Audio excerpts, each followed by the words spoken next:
उद्धव ठाकरे दिवस सुरू झाला की आमच्यावर टीका करतात। राज ठाकरे स्वतःच्या मुलाला परिसरातून निवडून नाही आणू शकले। भाजप मुंबई अध्यक्ष अमित साटम यांनी ठाकरे बंधूंवर हे टीकास्त्र डागले। टीका तर ते रोज करत असतात, टोमणेबाजी पण ते रोज करत असतात, नाराजी रोज व्यक्त करत असतात। यात काही नवीन आहे असं मला वाटत नाही। मी आधी सुद्धा सांगितलं होतं की निकालाच्या नंतर पराजय जेव्हा होईल तेव्हा पराजयाची कारणं देण्याकरता ते बॅकग्राऊंड तयार करतायत आणि ती बॅकग्राऊंड त्यांनी तयार केली होती। कारण मुंबईच्या मराठी माणसानं आणि तमाम मुंबईकरांनी त्यांना नाकारलं। मुंबईच्या मराठी माणसानं आणि मुंबईकरांनी त्यांनी मुंबईच्या महानगरपालिकेमध्ये केलेला 25 वर्षाचा भ्रष्टाचार पाहिलाय आणि गेल्या 11 वर्षामध्ये देवेंद्रजींनी केलेला विकास आणि उन्नती आणि प्रगती ही पाहिलेली आहे।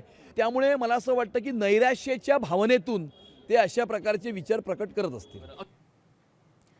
तर उठावानंतर आमची ही पहिलीच निवडणूक असल्याचं उदय सामंत यांनी म्हटलंय। 425 नगरसेवक शिंदेंच्या नेतृत्वात निवडून आले।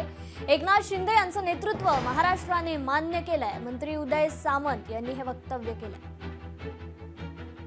तसं कालच्या निवडणुकीमधनं मुंबईसह अख्ख्या महाराष्ट्रामध्ये सुमारे 425 महानगरपालिकेचे नगरसेवक हे माननीय एकनाथ शिंदे साहेबांच्या नेतृत्वाखाली शिवसेनेचे निवडून आले। मुंबईमध्ये उठाव केल्यानंतरची पहिली निवडणूक होती। आम्ही त्या ठिकाणी 29 नगरसेवक निवडून आणण्यामध्ये यशस्वी झालो। ठाणा पूर्णतः साहेबांच्या ताब्यामध्ये आली, कल्याण डोंबिवली ताब्यामध्ये आली। महायुतीच्या तर 25 पेक्षा जास्त महानगरपालिका या महाराष्ट्रामध्ये आलंय आणि माननीय एकनाथ शिंदे साहेबांचं नेतृत्व मोठ्या शहरांनी देखील मान्य केलंय।